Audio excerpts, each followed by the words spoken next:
गीत की बात सुनने के बाद अहम नाराज होकर उसके पास से हटकर डॉक्टर से मिलने जाने लगा। उसी समय उसका मोबाइल बज उठा। उसने देखा कि मोबाइल पर ध्रुव का नाम फ्लैश हो रहा था। उसने अनमने ढंग से उसका कॉल रिसीव करते हुए कहा, क्या हुआ? दूसरी तरफ से ध्रुव की आवाज आई, कहाँ है यार, जल्दी से ऑफिस आ जा यहाँ।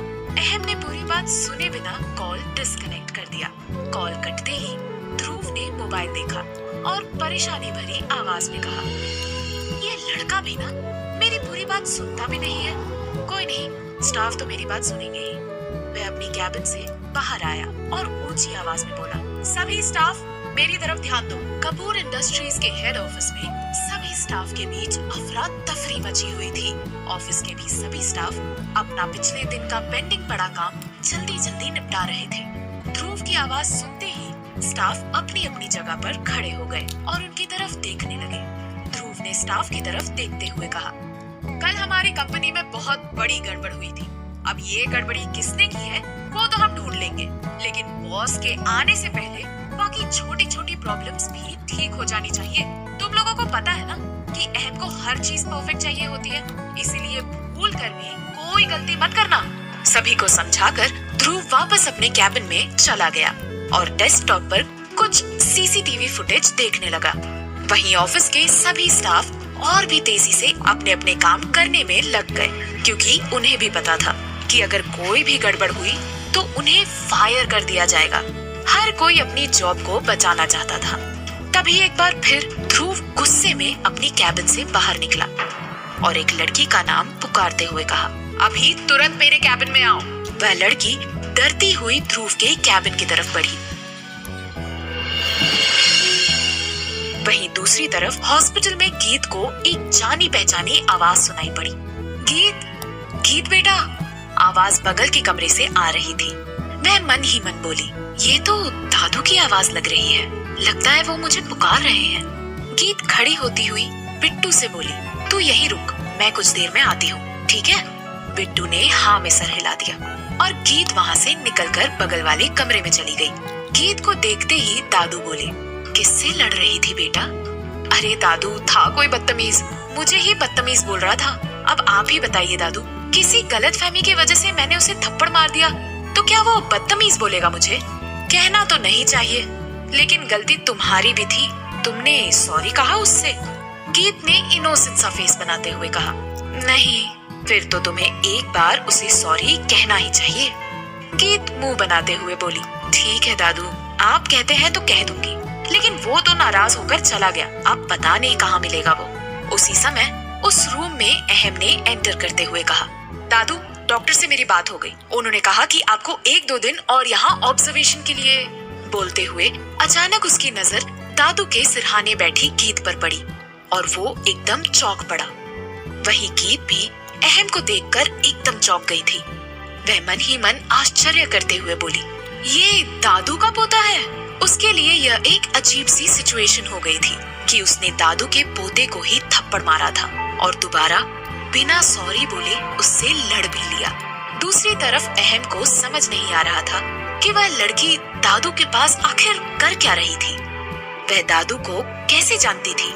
दोनों एक दूसरे को घूर रहे थे कि तभी दादाजी बोल पड़े, गीत बेटा, ये अहम कपूर, मेरा पोता और कपूर इंडस्ट्रीज का मालिक भी। फिर वह अहम की तरफ देखते हुए बोले, अहम, ये गीत है, बहुत अच्छी लड़की है। ये इंडियन रेड क्रॉस सोसाइटी की मेंबर है और अपने ही हॉस्पिटल में सेवा देती है। इसने हमारी बहुत अच्छी सी सेवा की है, इसके वजह से ही तो मैं इतने जल्दी ठीक हो पाया। दादाजी उसकी शान में कसीदे पढ़े जा रहे थे और अहम बस एक टक गीत को देखे जा रहा था। गीत को अहम के सामने अजीब सा फील हो रहा था। उसने एम्बैरेस फील होने से बचने के लिए उसकी तरफ देखते हुए कहा, हाय। फिर तुरंत ही अपना सर नीचे कर लिया। अहम ने भी धीरे से कहा, हाय। गीत को अब सच में वहाँ और भी ज्यादा एम्बैरेस फील होने लगा। वह उस समय भूल चुकी थी कि उसे सॉरी भी कहना चाहिए और थैंक यू भी। उसी समय वहाँ डॉक्टर लतिका आकर बोली, मिस्टर अहम, गीत, आप दोनों प्लीज थोड़ा बाहर जाइए, मुझे कुछ चेकअप करना है। गीत को बहाना मिल गया था। वह अहम से कतराती हुई तेजी से बाहर निकल गई। वह रेलिंग के पास जाकर खड़ी हो गई और खुद पर खींचती हुई बोली, पागल हो गई है तू गीत, तूने इसे थप्पड़ मार दिया। इसे दादू को पता चला तो वो क्या सोचेंगे? तू तो बेटा गैया, सोच क्या रही है? माफी मांग जाके उससे, माफी मांग।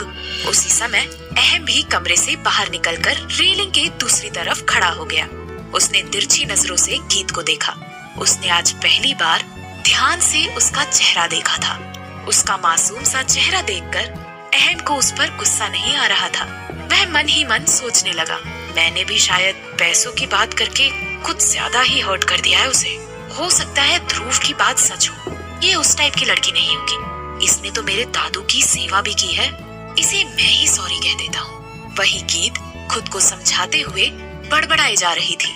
कुछ देर तक वह अपने से ही लड़ती रही, फिर डिसाइड किया कि अब वह सीधा उसे आई एम सॉरी बोल देगी। ना ही कोई झिझक, ना कोई टेंशन, कुछ भी नहीं। ऐसा विचार करने के बाद उसने एक गहरी सांस ली और झिझकते हुए अहम की तरफ मुड़ते हुए बोली, आई एम सॉरी। उसी समय अहम भी बोल पड़ा, आई एम सॉरी।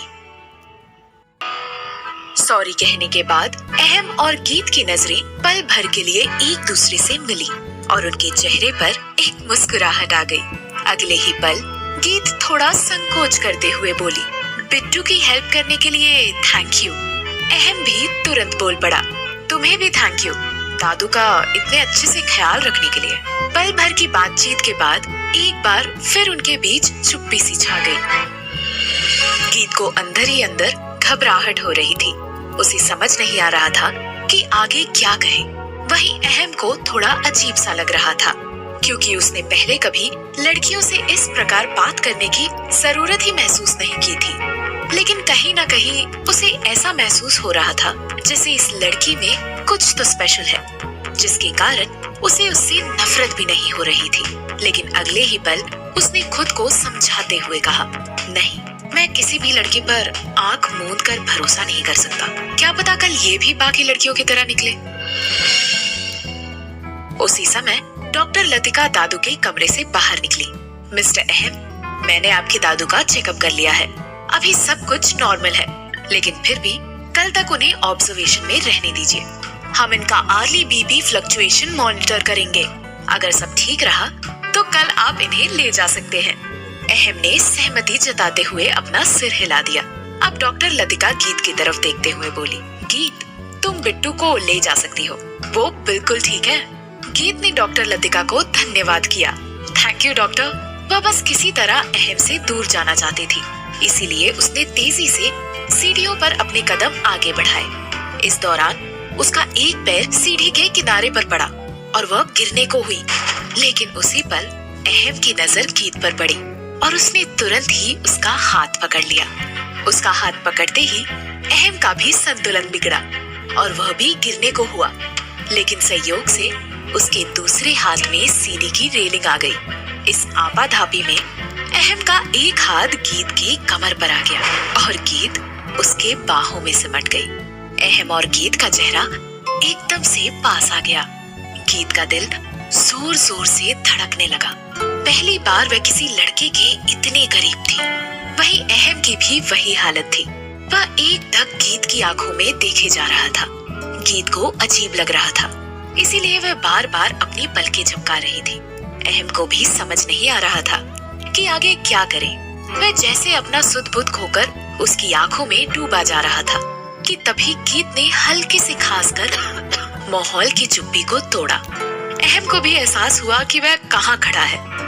उसने उसे धीरे से गीत को अपने से अलग किया। गीत संकोच करती हुई बोली, थैंक्स। फिर भी एक पल गवाए बिना अपना पैर सीढ़ी पर आगे बढ़ाया और एक बार फिर फिसली। अहम फिक्रमंद अंदाज में चिल्लाते हुए बोला, संभाल कर।